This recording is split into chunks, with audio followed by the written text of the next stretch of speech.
오늘도 예배당에 나온 여러분들 주의 이름으로 축복하고 환영합니다. 오늘 날씨가 참 따뜻해요. 낮에는 18도, 19도까지 올라간다 그러고 거의 3월 중하순 이후 4월 초까지 날씨까지 올라가니까 여러분 지금 축복합니다. 오늘 우리가 인터내셔널 지금 멤버로 예배 드립니다. 어려운 관내에 초등학교 영어 원어민 교사를 하고 있는 비스타 시아 봉갈 우리 선생님이 이렇게 왔습니다. 사우스 아프리카에서 왔는데 환영합니다. 베리 웰컴. 너무 이렇게 오늘 함께 예배하게 돼서 너무 감사하고요. 오늘 열왕기 상하 설교를 1년 반째 하면서 오늘 마지막 설교입니다. 주보에 관련된 혹시 도움이 될까 싶어서 열왕기 상하를 설교를 마치면서 몇 가지 도표를 제가 만들어서 올렸는데 책을 참고했고요. 참고한 책에서 내용이 조금 마음에 안 들거나 좀 잘못된 것은 제가 오류를 수정하면서 제가 이렇게 정리해서 주보에 자료가 올려진 것을 참고하시길 바랍니다. 이 도표를 쓰기를 원하시는 분들은 교회 홈페이지 설교 원고를 클릭하시면 그대로 있으니까 마음껏 여러분 쓰셔도 되겠습니다. 자, 이제 우리 오늘 설교 본문 말씀을 같이 봉독할까요? 열왕기하 25장입니다. 열왕기하 25장 1절부터 30절까지 우리 한 절씩 나누어서 교독하도록 하겠습니다. 저는 쉬운 성경을 읽을게요. 개역 성경이나 개역 개정판이나 기타 영어 성경을 가지고 있는 분들은 영어 성경을 읽어도 좋습니다. 저는 쉬운 성경을 읽겠습니다. 우리 한 절씩 나누어서 30절까지 교독해요. 열왕기하 25장 1절 제가 먼저 읽습니다. 시드기야가 왕으로 있은 지 9년째 되는 해에 10째 달 10일에 바빌로니아 왕 느부갓네살이 모든 군대를 이끌고 예루살렘으로 쳐들어왔습니다. 느부갓네살은 성을 공격하기 위해서 그 주변을 에워싸고 흙 언덕을 성 둘레에 쌓았습니다. 성은 시드기야가 왕으로 있은 지 11년째 되던 해까지 포위되어 있었습니다. 그해 넷째 달 9일이 되자 성 안에 기근이 심해졌습니다. 백성들은 먹을 것을 하나도 구할 수 없었습니다. 그리고 때마쳐 성벽도 뚫리고 말았습니다. 모든 군대가 밤중에 도망쳤습니다. 그들은 왕의 정원 곁에 있는 두 성벽 사이에 있는 성문길로 빠져나갔습니다. 그때까지도 바빌로니아 사람들은 성을 에워싸고 있었습니다.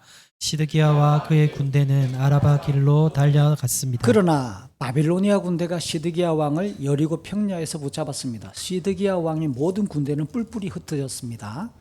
바빌로니아 군대가 시드기야 왕을 사로잡아 리블라에 있는 바빌로니아 왕에게 끌고 갔습니다.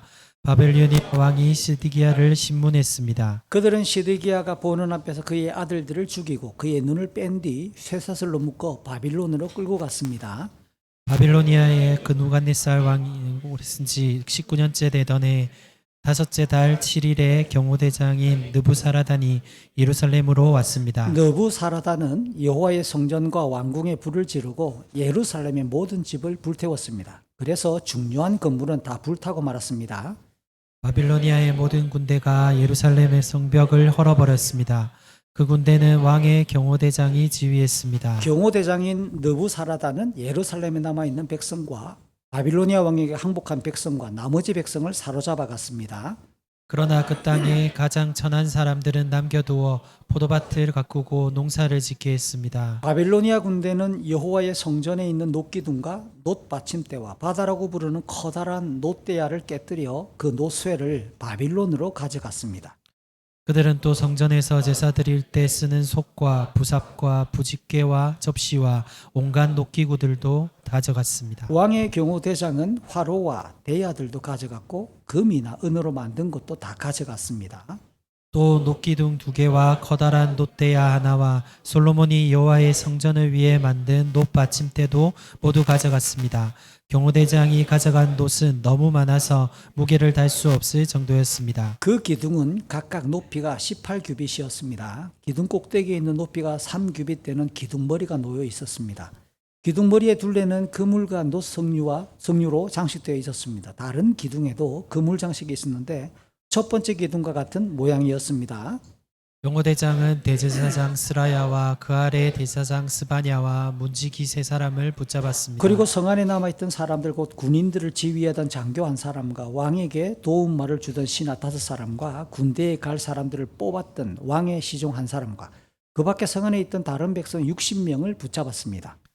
경호대장 느부사라다는 그들을 붙잡아서 리블라에 있는 바빌로니아 왕에게 끌고 갔습니다. 바빌로니아 왕은 하마 땅 림나에서 그들을 죽였습니다. 이처럼 유다 백성은 그들의 땅에서 쫓겨나 포로가 되어 끌려갔습니다. 바빌로니아 왕 느부갓네살은 유다 땅에 남아있는 백성을 다스릴 총독으로 그달리아를 세웠는데 그는 사반의 손자이며 아이감의 아들이었습니다. 바빌로니아 왕이 그달리아를 총독으로 세웠다는 소식을 듣고 유다 군대의 장교들과 그 부하들이 모두 미스바에 있는 그달리아에게 모여들었습니다. 그곳에 모인 사람은 느다냐의 아들 이스마엘과 가라의 아들 요하난과 느도바 사람 단후мет의 아들 스라야와 마가 사람의 아들 야사냐와 그 부하들입니다. 그러자 그달리아가 군대 장교들과 그들의 부하들에게 약속했습니다. 바빌로니아의 관리들을 두려워하지 마시오. 이 땅에 살면서 바빌로니아 왕을 섬기시오. 그러면 모든 것이 잘 될 것이요. 그러나 그해 7월에 이스마엘이 부하 10사람을 데리고 와서 그달리아를 죽였습니다. 이스마엘은 엘리시마의 손자이며 엘리사마의 손자이며 느다냐의 아들로서 왕족이었습니다. 그들은 또 미스바에 그달리아와 함께 있던 유다 사람과 바빌로니아 사람들도 죽였습니다. 그런 다음에 젊은 사람이나 늙은 사람 할 것 없이 다 이집트로 도망쳤습니다. 군대 장교들도 이집트로 도망쳤습니다. 이는 바빌로니아 사람들을 두려워한 까닭입니다. 유다 왕 여호야긴이 사로잡혀 간 지 37년째 되던 해, 곧 에윌 무로닥이 바빌로니아 왕이 된 해 12월 27일에 에윌 무로닥이 여호야긴을 감옥에서 풀어주었습니다. 에윌 무로닥은 여호야긴에게 친절하게 대하면서 바빌론에 와 있던 다른 왕들의 자리보다 더 높은 자리를 주었습니다. 그리하여 여호야긴은 죄수가 입는 옷을 벗었습니다. 그는 죽기 전까지 왕의 상에서 왕과 함께 먹었습니다. 왕은 여호야긴이 살아있는 동안에 날마다 그에게 용돈을 주었습니다. 아멘. 한 번씩 우리가 그런 생각을 할 수 있습니다. 어떤 생각이냐면 하나님이 내 앞에 나타난다면, 전능하신 예수님이 내 앞에 딱 찾아오신다면 나는 무슨 말을 할까? 우리 한국의 전래 동화로 말을 바꾸면 도깨비 방망이가 내 손에 딱 쥐어지면 3번 두드릴 수 있다면, 아니 일생일대에 딱 한 번만 두드릴 수 있다면 무엇을 내가 달라고 요청할 수 있을까? 라는 질문을 던지기도 하죠. 어쨌든 사복음서에 등장하는 예수님은 죽은 자를 살리시고 고치지 못할 질병이 없으며 물리를 걸으시며 하나님의 아들로서의 신적인 권위가 충만한 성령의 능력으로 우리 인생의 모든 고통과 비참함을 풀어헤치시는 하나님의 아들이시고 그리스도이시며 또 신적인 하나님의 능력을 그대로 가지고 계신 분으로 묘사되잖아요. 누가복음 12장을 읽다가 보면 깜짝 놀랄 만한 일이 하나 벌어집니다. 어느 날 예수님 주변에 수만 명이 모여들었어요. 수만 명. 서로 밟힐 지경이 되었습니다. 그 무리 중에서 딱 한 사람이 예수님께 발언할 기회를 얻은 거예요. 경쟁을 얼마나 뚫은 거죠? 수만 대 1의 경쟁을 뚫은 거죠. 그 사람이 예수님께 요청하는 게 뭐냐? 그의 형에게, 자기의 형에게 예수님이 말을 해가지고 유산을 나누어 주라 하라. 아마 부모님이 돌아가셨던 것 같아요. 유산을 자기에게 공평하게 나누어 주라 하라. 그 말은 형이 동생에게 유산을 남겨주지 않고 혼자 다 착복했다는 뜻입니다. 이 말은 신명기 21장을 읽다가 보면 율법에 부모님이 남긴 유산은 형제들이 공평하게 나누어 갖게 되어 있어요.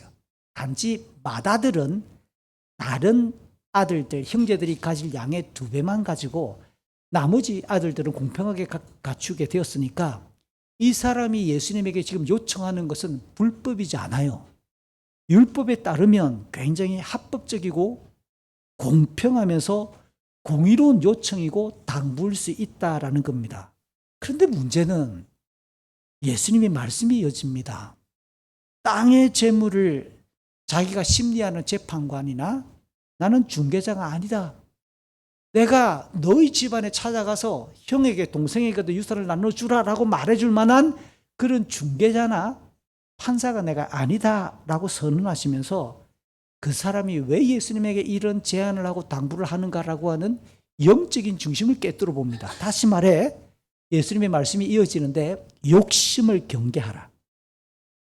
땅의 가치보다 사람의 생명을 더욱 중요하게 여겨야 한다라고 하는 말씀을 덧붙이셔요. 그러면서 예수님께서 덧붙이는 하나의 사용하시는 예화가 나오는데 어리석은 부자의 이야기입니다.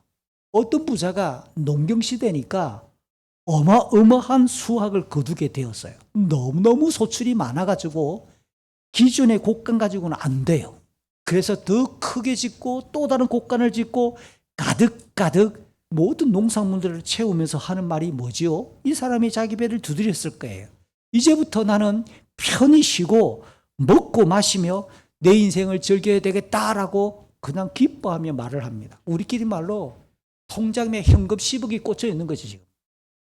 10억 안 될까? 작나? 현금이 통장에 50억이 꽂히면 안 놀라지요. 우리는 그런 경험이 없으니까 안 놀라는 거야.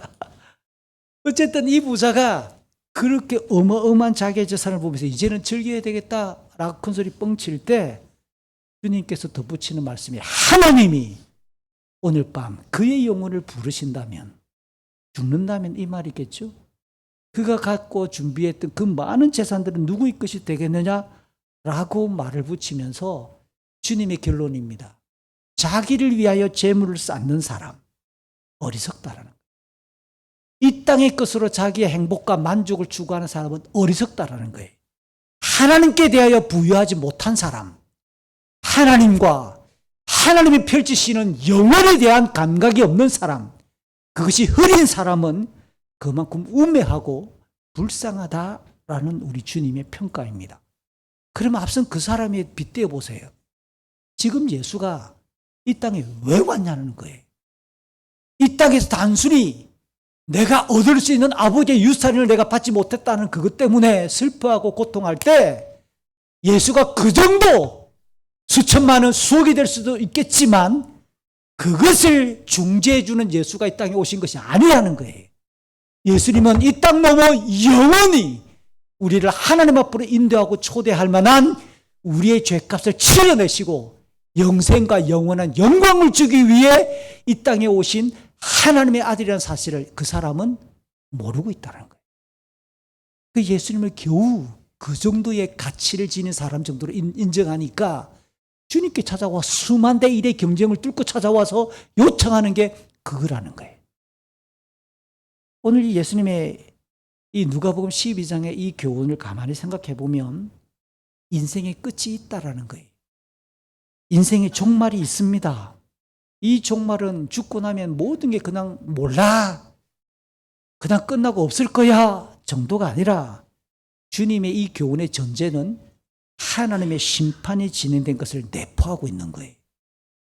동시에 그러면 무엇이 지혜롭고 흔들리지 않는 복인가? 참된 경건이란 무엇이고 신앙이란 무엇이어야 하는가라고 말할 때 종말, 끝이 있음을 바르게 하는 것, 그리고 하나님의 심판을 명확하게 인지하고 살아가는 것, 더불어 예수님이야말로 우리를 영원한 생명과 영광으로 초대하기 위해 이 땅에 오셨고 우리의 죄값을 치르기 위하여 대속의 십자가를 지셨으며 그분이 복음을 완성하신 하나님의 아들이시고 그리스도이심을 바르게 이해하고 살아가는 것이 기독교가 지향하는 바른 믿음이고 교회 생활이다라는 것을 가르치는 거예요. 같은 맥락에서 사도 베드로는 베드로서 3장에서 예수 그리스도께서 이 땅에 다시 오실 때에 이 땅과 모든 인생은 종말을 맞을 것이다 라고 가르치며 최후의 심판이 있을 것을 분명하게 가르칩니다. 베드로서 3장 10절 11절 주님의 날이 이 땅에 다시 오시는 주님의 재림이 분명히 있습니다. 갑자기 올 것입니다. 그때 하늘도 땅도 하늘과 땅에 속한 모든 것들도 다 불타 사라질 것이다 라고 종말을 고합니다. 그러면 이렇게 우리의 인생이 이 땅을 딛고 살아가는 이 땅의 가치나 우주 만물이 주님의 재림과 함께 끝이 있다는 사실을 알게 되면 질문합니다. 어떤 삶을 살아야 될까? 우리는 어떤 사람이 되어야 마땅할까라는 이 질문을 던지면서 우리가는 거룩하고 경건하게 살아야 된다라고 답을 스스로 내리지요. 주님이 땅에 다시 올 그날 우리 개개인들은 인생의 끝이 있을 그 죽음의 날을 기다리며 죄를 멀리하고 흠없이 살도록 노력해야 한다라고 베드로가 가르치는 거예요. 사도 요한도 같은 맥락에서 요한일서 2장 15절, 16절, 17절은 말합니다. 이 땅을 딛고 살아가는 모든 인생이 추구하는 대표적인 가치와 사람들이 추구하는 복이란 결국 육신을 즐겁게 해주는 거예요. 내 몸뚱아리, 내 몸이 가지고 있는 욕망이 채워지면 기뻐하고 좋아하는 거 아니겠어요? 그 다음 눈을 즐겁게 하는 거예요.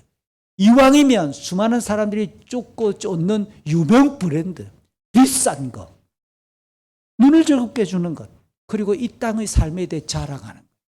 나는 이 정도의 삶을 살아. 내 연봉은 이만큼 돼. 내가 다니는 직장은 이래. 내가 타고 다니는 차량은 몇 개 통이고 이 브랜드 우리 집은 몇 평이야.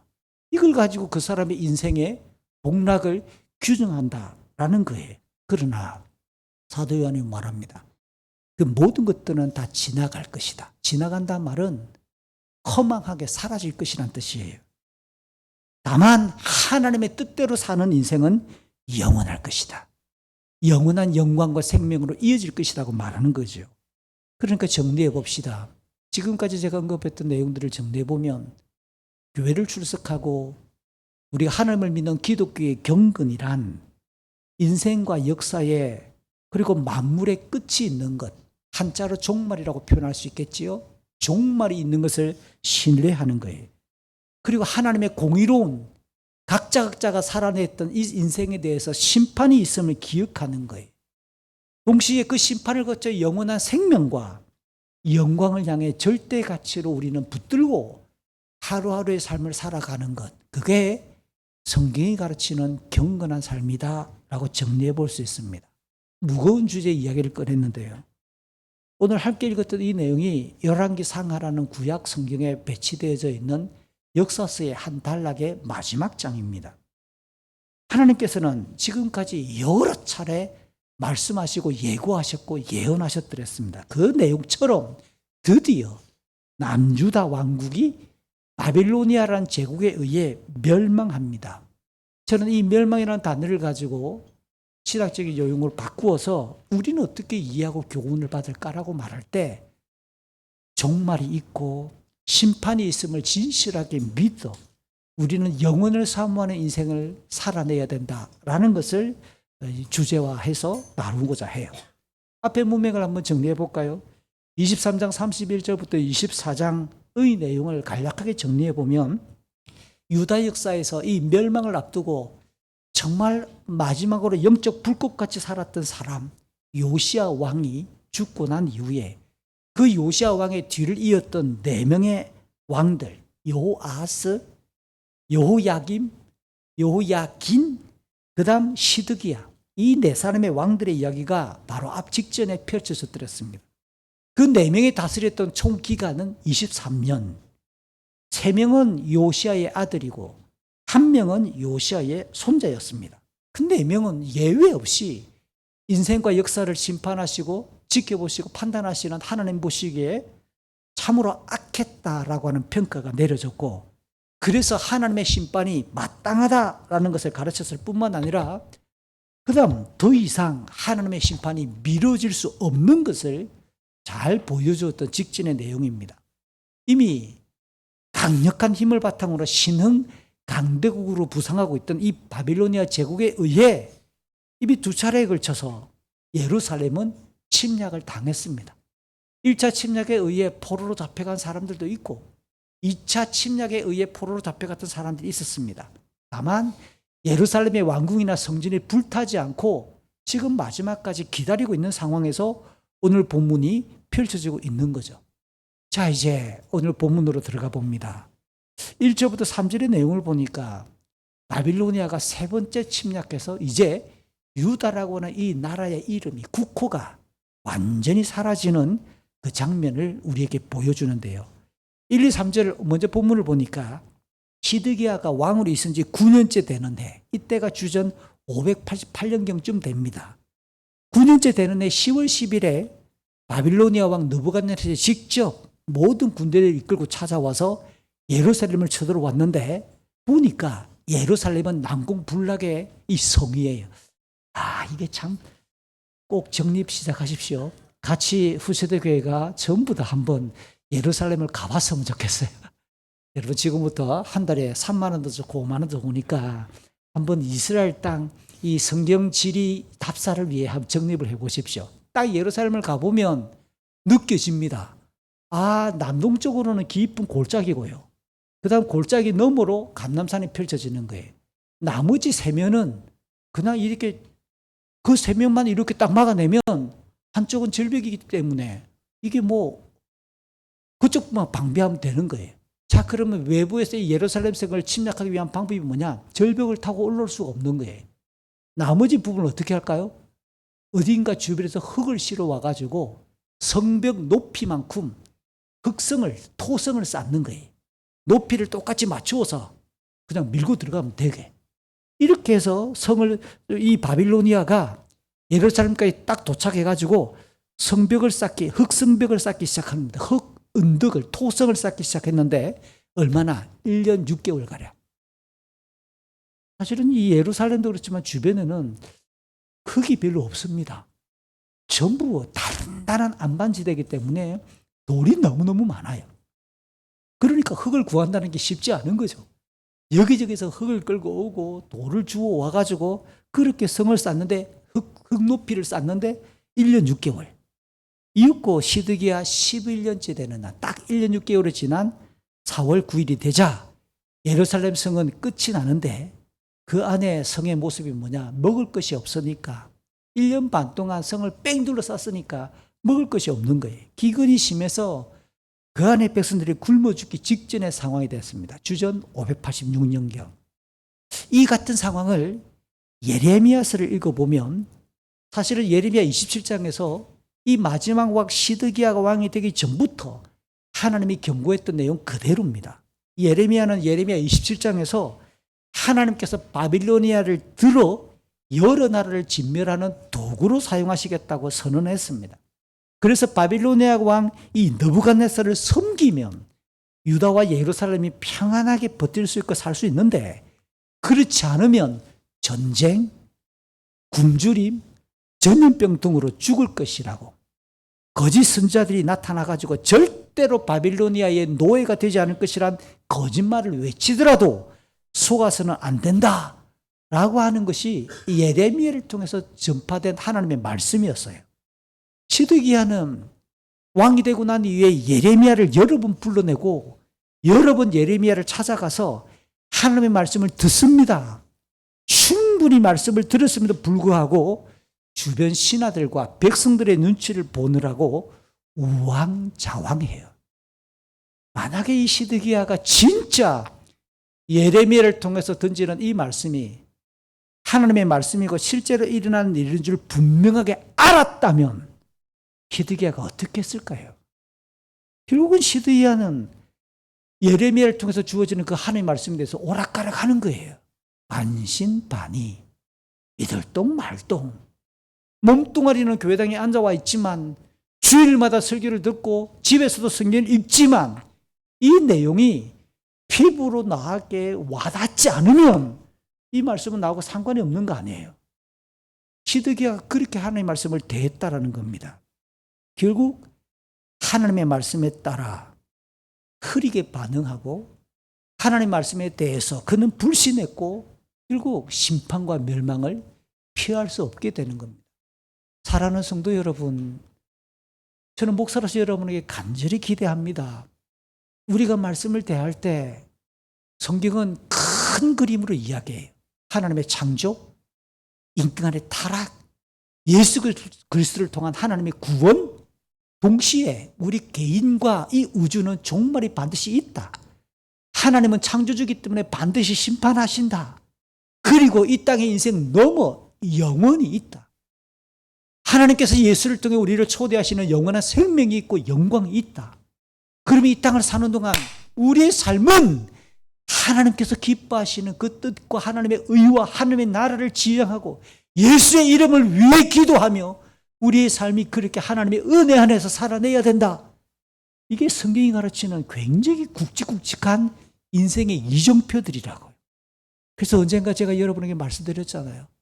이런 훈련을 한번 해보십시오. 저는 언제부턴가 매일 밤 잠자리에 들 때 하루의 일과를 묵상하고 복귀합니다.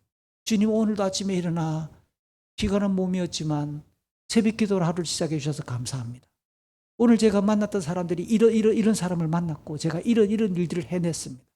이제 하나님 잠자리에 듭니다. 그러면서 중보해야 될 사람들이 몇 사람 있어요. 긴급하게 매일 빼놓지 않고 중보해야 될 사람들. 그들도 이 밤 잠을 잘 텐데 평안케 해주시고 할 수 있거든 꿈속에서라도 주님 찾아가셔서 그의 영혼을 붙들어 주십시오. 마지막 멘트가 주님 이제 잡니다. 내일 아침 눈을 뜰 때 하나님의 품이었으면 좋겠습니다. 오늘 밤 잠자리에 들면서 하나님 품이었으면 좋겠습니다. 통성으로 기도할 수가 없죠. 아내가 들으면 얼마나 슬프겠어요. 마음속으로 기도하죠. 주여, 내일 아침 눈을 뜰 때 하나님의 품이었으면 좋겠습니다. 그러나 또 생명을 유지시켜 주신다면 하나님의 뜻을 위해 제 목숨이 사라질 수 있었으면 좋겠습니다 해야 되는데 마지막 이 문장을 거의 못하고 잠자리에 들 때가 많아요. 그렇게 궁시렁대다가 그냥 잠이 드는 거예요. 그 다음날 일어나 아내에게 물으면 고답이 많이 골았다, 피곤했던갑다 이런 피드백을 받는데 진심입니다. 다만 저의 진심이에요. 사랑하는 성도 여러분, 우리 하루의 생명이 그냥 자유롭게 자율적으로 진행되는 게 아니라 사도행전 17장은 말합니다. 각 사람이 살아가야 될 시대와 시간과 살아가고 있는 이 거주의 경계선까지를 정해주시는 분이 하나님이시고 각 사람의 코에 호흡과 생명을 주시는 이가 하나님이라고 선언하고 있는 거예요. 저는 그 말씀이 진리인 줄 믿습니다. 그러니까 우리 하루의 생명이 내게 아니라 하나님이 선물로 주신 생명이라면 어떻게 살아내야 좋을까라는 거예요. 자, 이 시드기야가 왜 예레미야가 그렇게 여러 번 말했는데도 말을 안 들었을까? 하나님의 말씀이 가볍게 여겨질 때, 그냥 하나님의 말씀이 바람처럼 스치고 지나갈 때 이와 같은 결론이에요. 4절부터 7절 오늘 본문의 내용에서는 드디어 시드기야의 비참한 최후가 그려져. 얼마나 비참한가 보세요. 바빌로니아 제국이 1년 6개월 동안 예루살렘을 삥 둘러 흙으로 언덕을 쌓았고 성벽을 밀고 들어가 마침내 성벽을 무너뜨리고 들어갑니다. 성벽이 뚫렸습니다. 그래서 예루살렘을 지키고 있던 유다의 군대가 성벽이 뚫리는 그 모습을 보고 밤중에 일부가 도망을 가요. 시드기야 왕도 왕의 정원 곁에 있던 두 성벽 사이에 있는 성문길을 빠져나와 아라바 길로 도망갔다고 사실은 나와요. 이 아라바 길은 예루살렘의 남동쪽 끝에서부터 요단 계곡 동쪽으로 쭉 내려가는 길과 연결됩니다. 그 길 따라 쭉 내려가면 어디로 가느냐? 밑으로 조금만 내려가면 사해 바다에, 계속 가면 요단강을 건너가면 모압과 암몬 광야가 나와요. 그러니까 시드기야가 그 길을 선택했다는 것은 사해 주변의 광야지대나 모압이나 암몬으로 지금 도망가려고 밤중에 빠져나왔다는 뜻입니다. 군대를 이끌고. 어쨌든 왕이 왕궁과 도성을 버리고 도망가는 것은 국가의 존립이 왕국 사회니까 국가의 존립이 끝났다라고 하는 것을 알려주는 거잖아요. 흥미롭게도 바빌로니아의 2차 침략 때 그게 24장 12절부터 나왔던 내용이에요. 그때가 주전 597년경인데요. 포로로 잡혀가서 지금 바빌로니아에서 선지자로 활동하고 있던 에스겔이 에스겔 12장을 보면 오늘 본문과 같은 내용을 이미 예고하고 있고 예언합니다. 에스겔이 뭐 하느냐? 하나님께서 갑자기 그에게 감동하시니까 포로의 행장, 포로로 끌려가는 행색을 해가지고 성벽을 뚫고 그냥 물건을 옮겨내는 이런 이야기를 꾸며내면서 하면서 사람들이 너 지금 뭐 하냐라고 말할 때 이렇게 예루살렘이 망한다라는 것을 온몸을 통해 퍼포먼스로 보여준 거예요. 시드기야의 이 도주 장면을 정확하게 에스겔 12장에서 예언해드렸습니다. 이를 보면 예루살렘 안에서는 누가? 예레미야가, 바빌로니아 땅에서는 에스겔이 동시에 유다의 완전한, 예루살렘의 완전한 멸망을 지속적으로 선언하고 설교하고 있음에도 불구하고 시드기야는 제대로 듣지 않은 거예요. 마음이 완악한 거죠. 고집을 피운 거죠.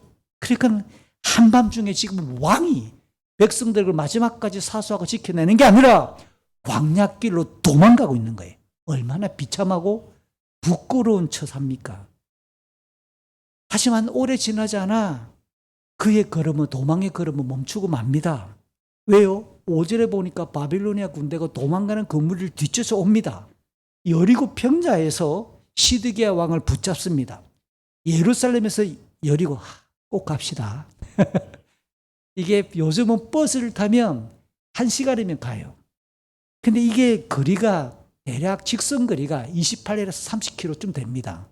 꼬불꼬불한 길이니까 실제로는 30km 더 된다고 봐야 되겠죠. 해발 고도는 예루살렘이 지중해를 기준으로 옆에 있는 바다를 기준으로 해수면을 기준으로 예루살렘은 높이가 750에서 800m 고지입니다. 월화산보다 높아요. 월화산은 530, 40m밖에 안 돼요. 그것보다 200m나 더 높을 만큼 예루살렘은 고지대입니다. 근데 여리고는 해저 마이너스 250m예요. 그러니까 이 고도 차이가 1km나 벌어지는 겁니다. 예루살렘에서 여리고까지는 동쪽으로 28km의 직선 거리를 쭉 계속 내리막길이에요. 그러니까 밤에 한밤중에 도망을 갔으니까 군대와 더불어 계속 쉬지 않고 도망갔겠지요. 그렇게 내리막길을 달렸으니까 이게 얼마나 시간이 걸렸을까? 뛰지도 못했을 것이고 내리막길을 계속 걸어간다고 썼을 때 1시간에 걸어갈 수 있는 거리가 4, 5km, 28km. 그럼 몇 시간을 걸었을까? 7, 8시간. 밤새도록 걸었을 거예요. 짐작해보건대 아침 해가 동쪽에서 팍 떠오를 때쯤에 시드기야 왕은 온몸이 파김치가 되고 땀 뻔뻑이 되어 있을 그 무렵 저항할 수가 없어요. 더 이상 도망갈 수가 없을 만한 기지맥진한 가운데에 바빌로니아의 말을 타고 달려왔을 이 기마병에 의해 체포가 됩니다. 그 왕을 함께 호위하고 달아났던 이 군대는 뿔뿔이 흩어져서 왕이 딱 그대로 체포되는 이 비참한 행색이 되고 마는 거예요. 바빌로니아 군대는 이렇게 사로잡았던 시드기야 왕을 리블라에 주둔하고 있던 그들의 왕들에게로 끌고 갑니다. 리블라는 예루살렘에서 북쪽으로 또 하루길 이상 가야 있는 아람 땅, 요즘 국호로 바꾸면 시리아 땅에 있는 주요 길목에 있는 도시예요. 그곳으로 끌고 갑니다. 그랬더니 바빌로니아 왕이 시드기야에게 형을 바로 선고해 버립니다. 그래서 6절 7절 그 형에 따라 형이 집행되는데 바빌로니아 군대가 시드기야 왕이 보는 앞에서 이 시드기야 왕의 아들들을 죽여버리는 거예요. 그리고 나서 마지막으로 하는 일이 뭐냐? 시드기야의 두 눈을 뽑아버리는 거예요. 그리고 쇠사슬로 묶어서 이 왕을 바빌론까지 질질 끌고 가는 겁니다. 하마 땅 이 리블라에서 바빌론까지는 약 1500km. 넉 달, 5달 길을 질질 끌고 가는 거예요. 쇠사슬을 묶어서. 이 장면을 성경 읽을 때마다 가슴이 너무 아픈데요. 시드기야가 마지막으로 본 게 뭡니까 그러면? 자기 아들들이 죽어가는 거예요. 자기 눈앞에서. 이 비참한 최후를 보는 거예요. 다시 필름을 돌려서 예레미야가 그렇게 말을 할 때 왜 안 들었냐는 거예요. 차마 이런 일이 벌어질 줄 몰랐겠지요. 그러니까 그렇게 했을 거 아니에요. 하나님의 말씀이 진짜 그렇게 진행될 줄 알았다면 시드기야가 이런 비참한 최후를 맞았겠냐는 거예요. 사람들이 이렇게 어리석은 거예요. 설마 그러다가 사람 잡잖아요. 너무 끔찍하고 처참한 최후가 아닐 수가 없습니다. 예레미야 34장에서 하나님의 말씀을 온전히 신뢰하지 않았던 이 시드기야가 칼에 맞아 한 방에 죽지 않을 것이라고. 여러분 이게 우리가 늘 하는 말이잖아요. 사람이 죽을 때도 그냥 편안하게 죽으면 좋은데 고통을 겪고 고통을 겪다가 계속 그러면 얼마나 이게 참 힘들까요? 이 말이 예레미야가 예언하는 겁니다. 하나님의 말씀에 따라 칼에 한 방에 그는 죽을 수 없다. 죽지 않는다는 거예요. 그리고 이 예레미야 52장에는 이 바빌론으로 끌려갔던 시드기야가 죽을 때까지 감옥에서 갇혀서 그렇게 두 눈이 뽑힌 채로 던져주는 음식을 아마 개처럼 핥아 먹었을걸요. 그렇게 먹다가 죽어갔다 라고 보고하는 거예요.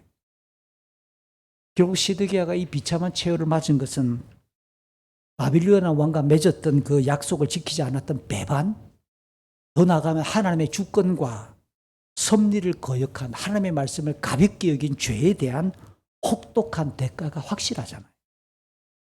다음으로 유다의 마지막 왕 시드기야가 포로로 끌려간 이 상황에서 언약 백성들의 이 정치적이고 종교적인 심장이었던 예루살렘 성이 어떻게 되는가, 그 약탈과 파괴와 몰락의 장면을 8절부터를 보면 17절은 중계합니다. 예레미야도 똑같은 상황을 52장 12절 이하 23절에서 오늘 본문하고 똑같은 내용을 그대로 예레미야도 기록했어요. 바빌로니아 왕의 이 느부갓네살은 그의 통치 9년 5월 7일, 이게 주전 586년인데요.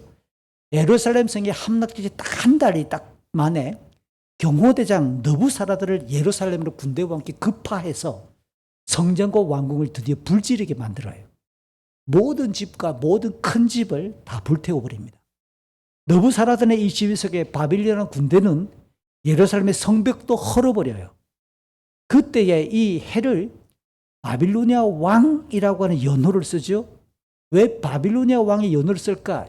앞에 1절, 2절은 시드기야 몇 년이라고 썼다가 이제는 바빌로니아 왕을 기준으로 해를 표기하는 것은 유다가 더 이상 독립국가로서 존재하지 않는다는 것을 보여주는 거잖아요.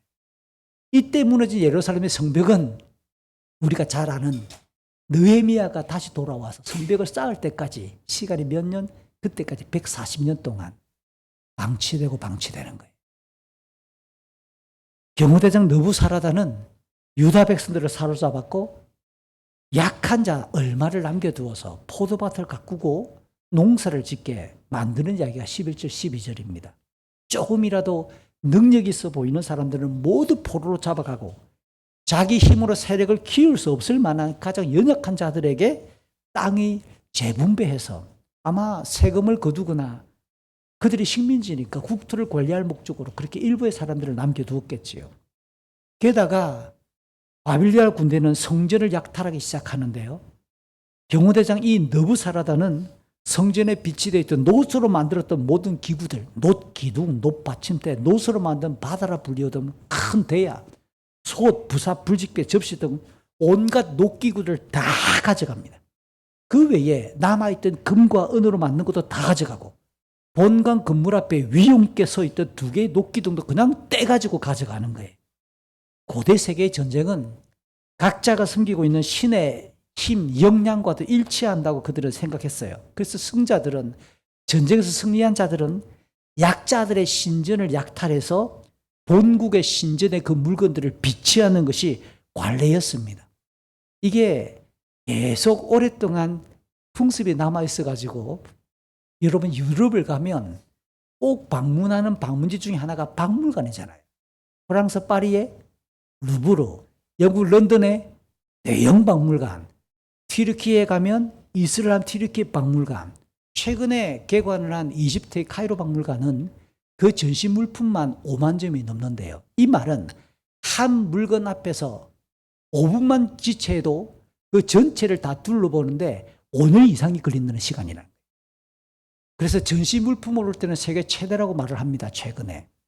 어쨌든 왜 유명할까? 가보면 놀라는 게 프랑스의 역사에 이렇게 많은 박물관이 있어 에라콩콩 다 뚱쳐온 거잖아요.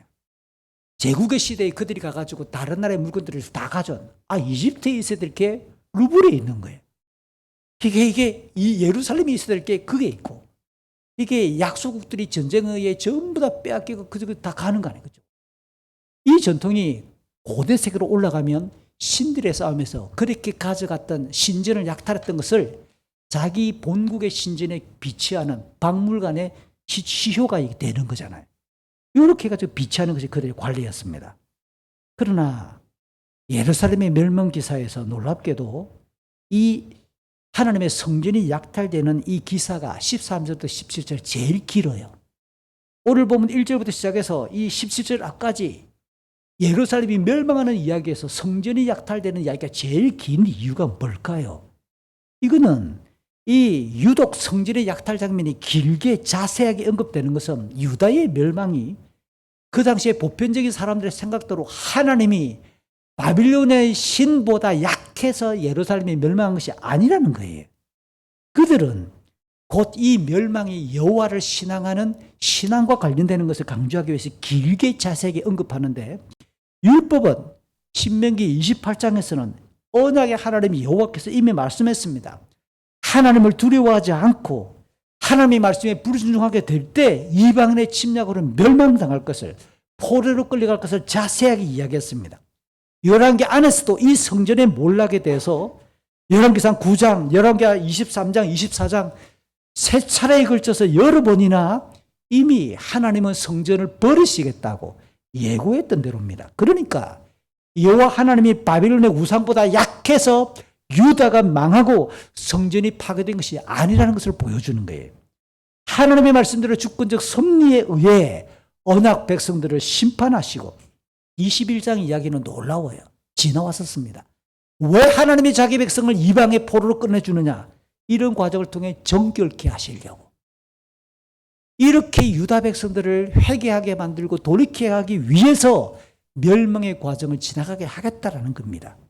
그래서 자기 영광을 상징하는 성전이 약탈되고 불타고 유린되도록 하나님이 허용하셨다라는 결론입니다.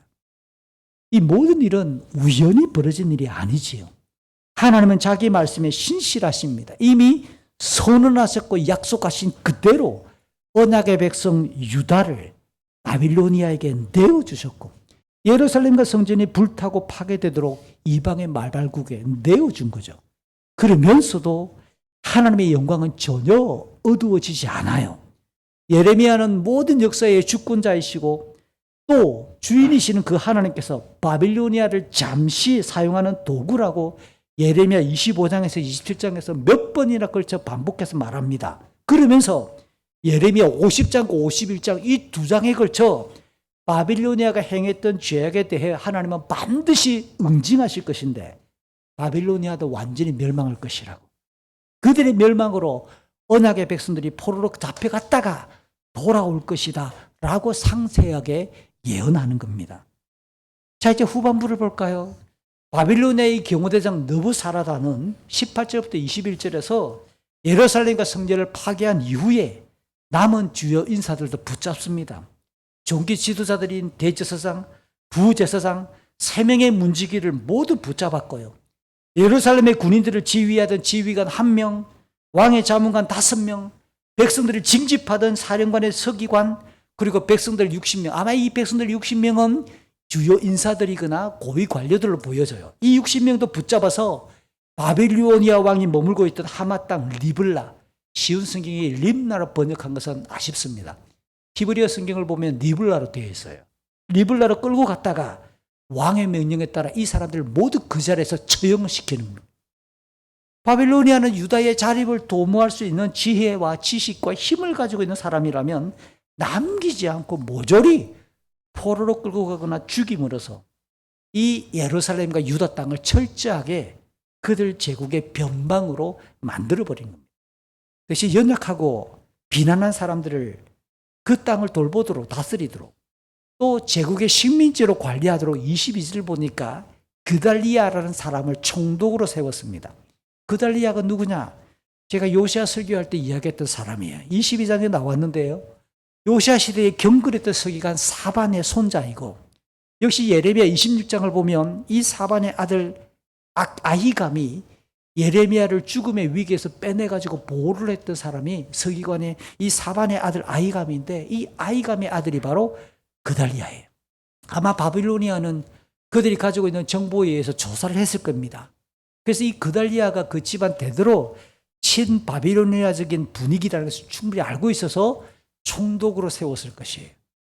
소식이 퍼져가기 시작했겠지요. 그랬더니 오늘 보면 23절과 24절에서 주변에 숨어있던 유다 군대의 장교들, 부하들이 그달리아가 다스리고 있는 이 미스바로 모여듭니다.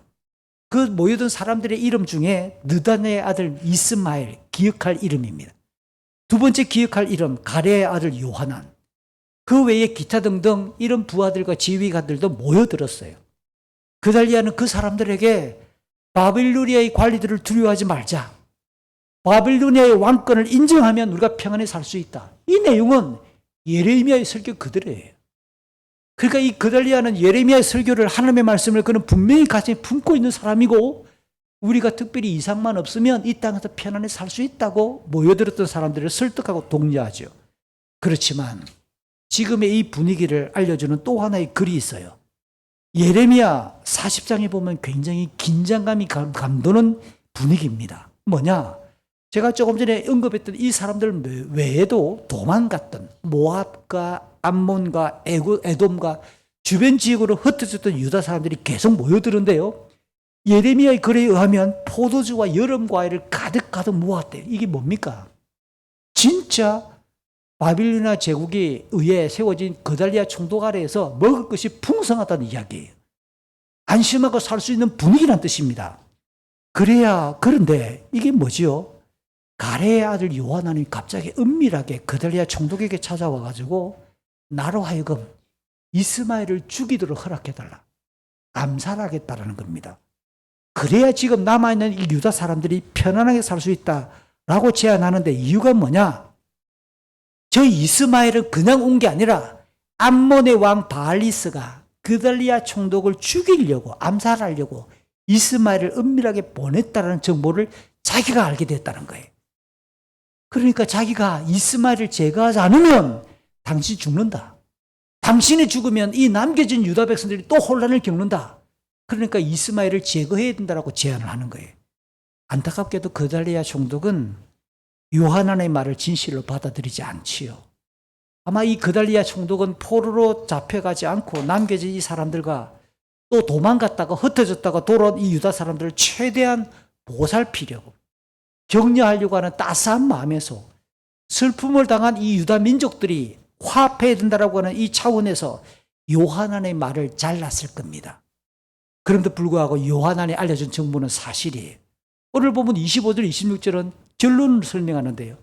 예루살렘이 불탄 뒤에 딱 2달 정도가 지났던 시점에 이스마엘이 진짜 부하 10명을 이끌고 와서 그달리아 총독을 죽여버린 거예요.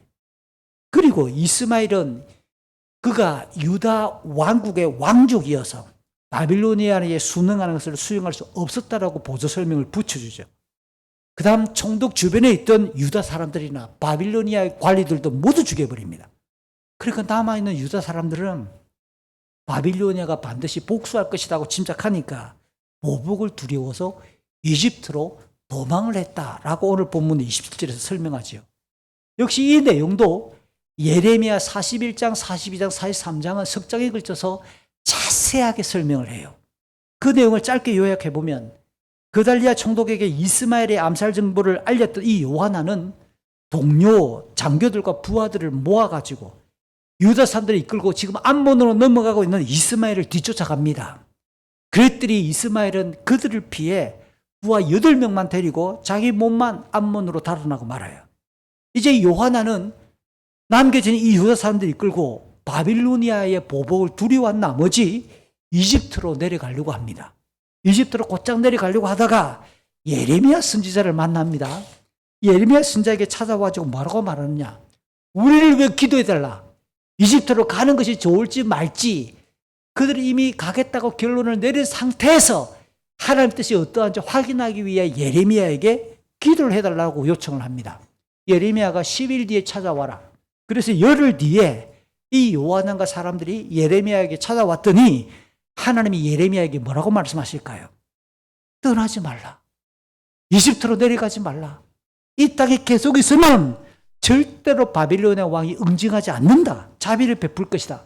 만약에 이집트로 내려간다면 하나님께서 전쟁을 거기까지 일으켜서 너희들을 굶주려 죽거나 칼에 맞아 죽을 것이다. 절대로 내려가면 안 된다라는 하나님의 말씀을 전했습니다. 그럼에도 불구하고 이 사람들은 어떻게 했을까요? 역시 고집을 피우는 거예요.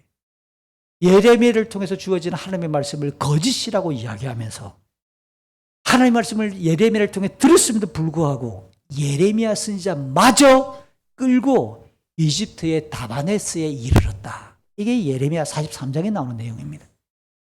거기에서도 하나님은 다시 예레미야를 통해 하나님의 말씀에 불순종한 그들이 전쟁으로 죽을 것이라고 한 번 더 선언하는 거죠. 정리해 봅시다. 바빌로니아의 포로로 끌려간 유다 사람들이나 예루살렘의 멸망, 남아서 지금 이집트로 도망간 사람들 공통적인 특징이 있죠. 하나님의 말씀을 가볍게 여기는 거예요. 안 믿는 거예요. 자기 마음의 결론을 정해놓고 하나님 말씀이 맞으면 오케이, 안 맞으면 잘라내는 거예요. 그러니까 하나님이 자기 뜻에 주변으로 밀려나는 상태에서 살아가는 거예요. 자기 생각이 하나님 말씀보다 더 앞서 있는 거죠. 그 대가로 결국 유다가 망한 거 아니에요. 하나님의 심판 속에. 잊지 말아야 될 사실이 있습니다. 선지자들이 이렇게 유다가 심판을 받고 멸망을 한 이후에도 선지자들은 공통적으로 멸망으로 이스라엘 역사가 끝난다고 말하지 않아요. 여전히 하나님은 신실하게 멸망 이후에도 구원의 역사를 진행한다는 하나님의 계획을 공통적으로 그들이 예언하고 설교합니다. 이사야는 이사야 6장과 10장에서 하나님의 징벌이 임할 것이고 그 징벌 속에서도 하나님의 구원 역사에 초대받을 소수에 남겨지는 사람들이 있을 것이다 라고 설교하죠. 예레미야도 31장에서 멸망과 포로 생활 이후에 하나님께서는 친히 자기 백성으로 삼으시고 구원하실 새 언약을 약속을 하시고 하나님이 영원한 사랑, 한결같은 사랑을 집행하실 것이라고 예레미야가 예언을 합니다. 이생과 같은 희망의 역사가 오늘 열왕기서 전체를 마무리하는 마지막 끝달라 27절부터 30절에서 바빌론에 의해 항복하고 포로로 잡혀갔던 여호야긴이 포로로 끌려간 지 37년 만에 이 바빌로니아의 에윌 무로닥이 왕이 된 바로 그 해에 12월 27일 감옥에서 풀려났다고 가르쳐주고 이 에윌 무로닥 바빌로니아 왕은 여호야긴에게 아주 좋게 말을 할 뿐만 아니라 그곳에 포로로 끌려왔던 다른 나라의 왕들보다 더 높은 자리를 여호야긴에게 제시하고 죄수의 옷을 바꾸어서 입히고 사는 날 동안 항상 자기 앞에서 빵을 먹게 하고 그 다음 날마다 먹을 것과 쓸 것을 넉넉하게 공급했다라고 오늘 마지막 절은 정리합니다. 정말 이 바빌로니아의 에윌 무로닥이 만국의 왕에게 멸망한 왕에게 대단한 호의를 베풀어요. 자료를 찾아봤습니다. 에윌 무로닥이 왜 이렇게 호의를 베푸나? 구체적인 이유나 배경이 오늘 성경은 전혀 말하지 않아요. 그런데 자료를 보니까 놀라운 것은 이 에윌 무로닥이 평소에 어떤 사람이냐? 굉장히 방탕한 사람이고 사치와 향락을 즐기는 사람이라는 거예요. 그래서 즉위 위한 지 2년 만에 자기 부하에 의해 암살당해 죽어버려요. 이렇게 못된 왕이 왜 하필 여호야긴 왕에게만 찍어서 이렇게 잘해줄까요? 우리는 결론을 이렇게 잡아야 되지요. 하나님의 놀라운 섭리다. 하나님의 은혜다.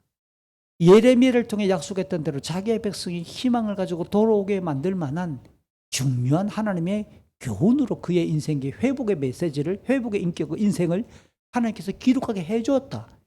여러분, 이게 중요합니다. 같이 신앙생활하는 교인들을 볼 때 누군가는 고난을 당하고 누군가는 고통을 겪을 수도 있어요. 근데 잘 보십시오. 우리 가운데 우리 한 사람 한 사람의 인생을 보니까 넘어져야 되는데 저 사람은 죽어야 되는데 계속 버티고 있는 모습을 보시라고요. 그래서 그들이 하나님의 이름을 부르며 버텨내고 그리고 그의 집안이 그의 가족들이 하나님의 은혜 안에 살아있고 살아가는 장면을 볼 때 하나님은 분명히 살아있구나라고 하는 메시지로 여러분 보면 살아있는 말씀으로 여러분 감동이 될 거예요. 제가 기도할 때 그럴 때가 있습니다. 하나님, 어떨 때는 너무 힘들 때는 지금 제 목숨을 가져가면 안 될까요? 그랬다가도 돌아서 그럽니다. 까짓것 이 악에 대하여, 이 고통에 대해 내가 맞짱을 떠보자. 내가 넘어지나 안 넘어지나. 내가 넘어져 봐야 사탄이 좋아하겠지. 그런 하나님 말씀 한 줄 붙들고 또 버티고 또 기도하고 하나님이 감당할 수 없는 시험을 허락하지 않으한다 했으니까 그게 진리라면 감당할 수 있겠지. 내가 버틸 힘을 주시겠지, 하나님이. 끝까지 맞짱 떠보지 뭐, 고통아.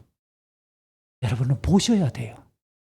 여러분은 저를 보아야 되고 옆에 있는 동료 성도들을 보셔야 돼요. 여호야긴의 이 회복이 우연찮게 일어난 일이 아니라 하나님의 선지자를 통해서 설교했고 하셨 그 말씀의 조롱처럼 자기 백성을 향하여 신실한 구원의 역사를 진행하신다는 사실에 대해 우리는 감동받아야 되는 거예요. 여호야긴의 이름 앞에 쉬운 성경 한 번만 붙였지만 히브리 성경 원어를 보면 27절에 유다의 왕이라고 하는 표현이 딱 2번 27절에 매겨져 있어요. 그리고 28절 자리로 번역한 이 단어는 왕위를 가리키는 단어고요.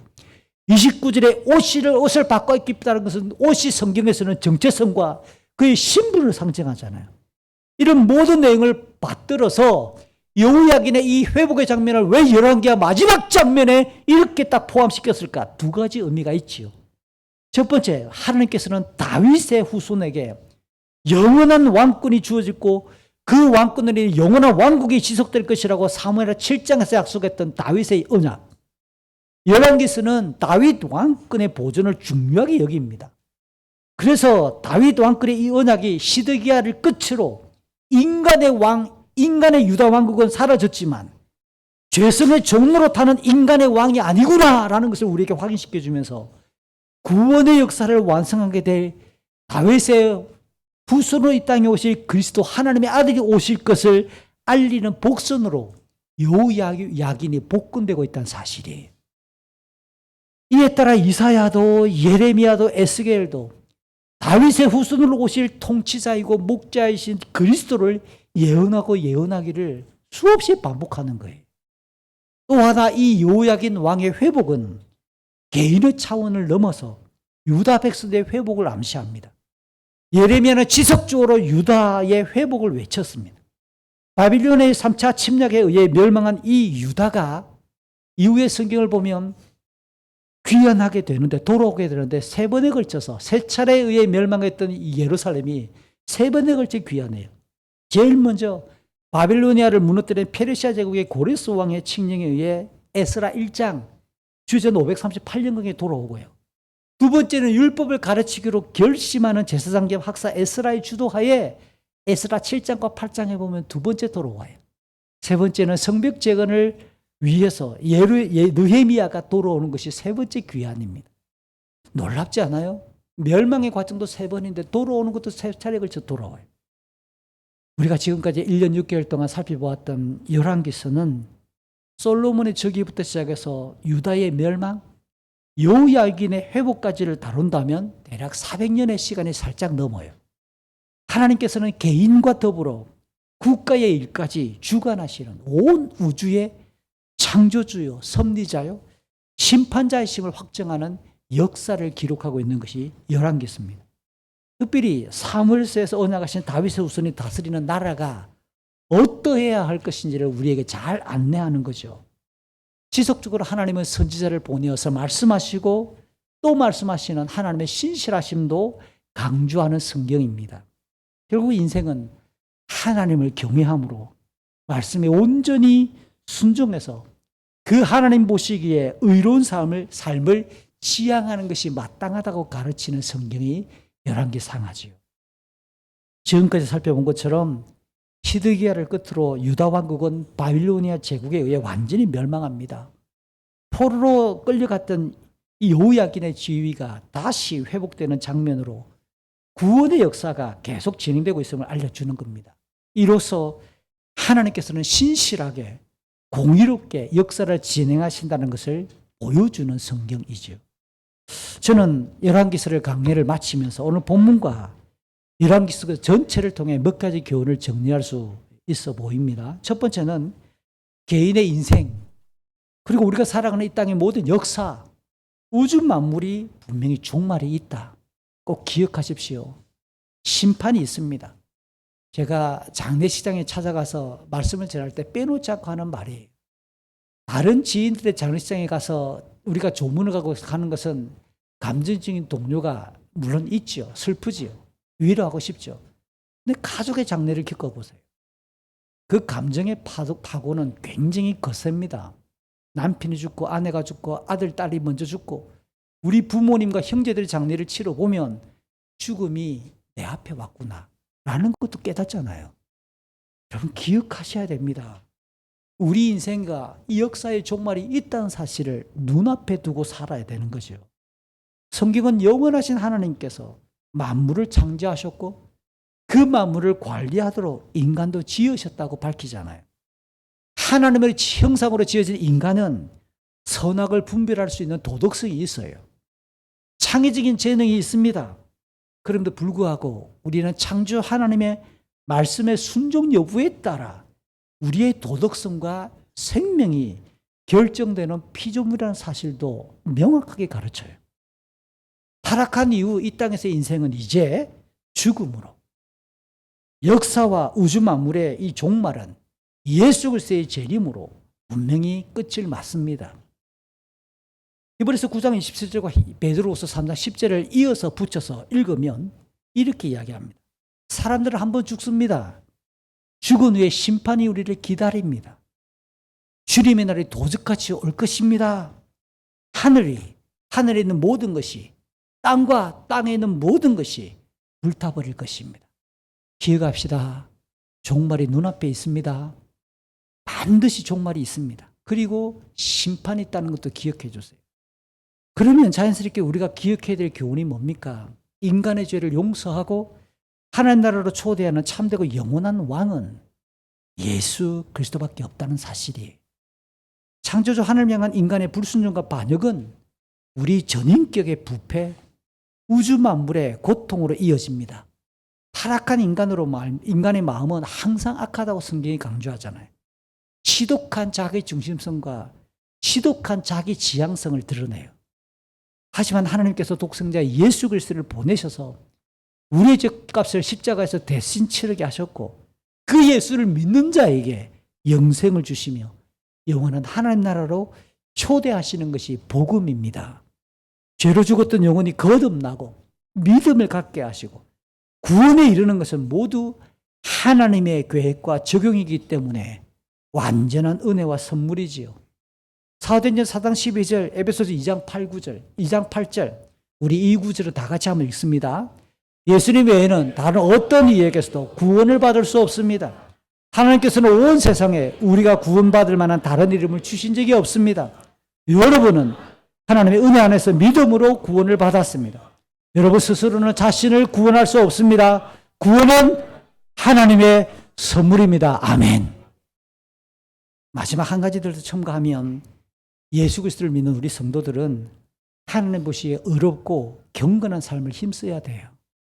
입술로는 주님 주님이라고 외치고 우리의 몸은 주일 교회당에 앉아 예배 시간에 앉아 있을지 모르지만 일상에서 하나님의 말씀에 계시되어져 있는 하나님의 뜻을 행하려고 하는 거룩한 중심이 없다면 바른 경건이 아닙니다. 이 땅에서는 여전히 다양한 시험과 고통이 끊이지 않고 일어나거든요. 그때 제가 설교 중에 예를 든 것처럼 좌절하지 않고 우리는 믿음으로 하나님께 나아가 기도하는 거예요. 예수의 이름을 부르는 거예요.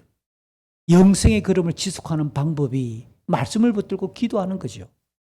하나님께서 기뻐하시는 경건은 말씀과 기도로만 그 경건이 더욱 단단해져요. 동시에 연약한 인생들과 우리 주변의 이웃들을 돌아보는 것도 경건에 포함돼요. 디모데전서 4장 5절, 야고보서 1장 27절을 붙였는데요. 하나님의 말씀과 기도로 우리가 거룩해진다고 가르쳐요. 동시에 하나님이 받으시는 경건이란 어려운 처지에 있는 우리의 주변의 이웃들, 고아와 과부를 돌아보고 세상의 악에 물들지 않는 자신을 경건하게 지키는 것이 하나님께서 기뻐하시는 경건이라고 가르쳐요. 말씀을 마칩니다. 우리는 각자 주어진 인생에서 하나님 나라와 뜻이 이루어지는 것을 소망하는 거룩한 제사장으로 살아야 되고 동시에 장차 영원한 하나님 그 영광의 나라에 들어갈 것을 기대하는 영적인 나그네로 살아가는 것이 옳아야 되지요. 그것이 복된 삶입니다. 흔들림 없이 경건의 모양을 지키면서 경건의 능력을 갖추는 우리 모두가 되었으면 참 좋겠습니다. 함께 이 시간 기도하지요. 11개 상하의 강해를 마치면서 우리 하나님의 은혜를 돌아봅니다. 우리를 부르시고 예배하게 하시고 우리를 하나님 자녀로 초대하시는 그 하나님의 은혜를 찬양합시다. 감사합시다. 그러면서 또 2월을 보내고 봄을 맞으면서 하나님, 주님 예수 그리스도의 그 복음 안에서 경건한 걸음이 계속 이어지게 해주십시오. 혹시 여전히 내 마음속에 불경건하고 악이 가득하며 죄악이 생각난다면 성자식을 앞두고 참여하는 시간을 가졌으면 좋겠어요. 하나님의 은혜가 우리에게 풍성하게 임할 수 있도록 같이 시간 짧게 기도하겠습니다. 그러하신 아버지 하나님 감사합니다. 우리의 걸음을 아버지 앞에 이 시간 올려드려오며 하나님의 영광이 가득할 수 있도록 도와주시옵소서. 주의 영광으로 우리를 도와주시고 하나님의 나라가 우리 가운데 임하기를 소망합니다. 좋으신 아버지 하나님, 주의 영광 안에 우리의 걸음을 인도하여 주시고 붙들어 주셔서 하나님의 뜻이 우리 가운데 이루어지게 해 주시옵소서. 사랑하는 하나님 아버지, 우리의 죄악을 용서하시고 우리 주의 말씀을 가볍게 여기지 아니하도록 하나님의 말씀 앞에 깨어있게 하여 주시고 우리의 삶이 종말이 있으며 심판이 있다는 사실을 기억하여 영혼을 사모하는 걸음으로 날마다 하나님 뜻에 합당한 걸음이 이어질 수 있도록 아버지 도와주시옵소서. 열왕기 강해를 마무리할 수 있도록 인도하신 아버지 하나님, 우리의 중심에 주의 말씀이 참으로 그 두려운 진리로 다가오게 하여 주시고 성천제 시간을 참여하며 우리가 범했던 연약함과 우리의 죄악을 씻으시고 용서하여 주시옵소서. 사랑이 많으신 아버지 하나님 감사합니다. 우리를 주의 백성으로 초대해 주시고 영혼을 소망할 수 있도록 은총을 베푸셔서 감사합니다. 하나님, 주의 말씀을 가볍게 여기지 않게 하여 주시고 우리 인생의 끝이 있음을 눈앞에 두게 하시며 하나님의 심판과 영혼을 소망하는 걸음으로 우리의 모든 걸음이 경건하게 해 주시옵소서. 성찬제식을 진행합니다.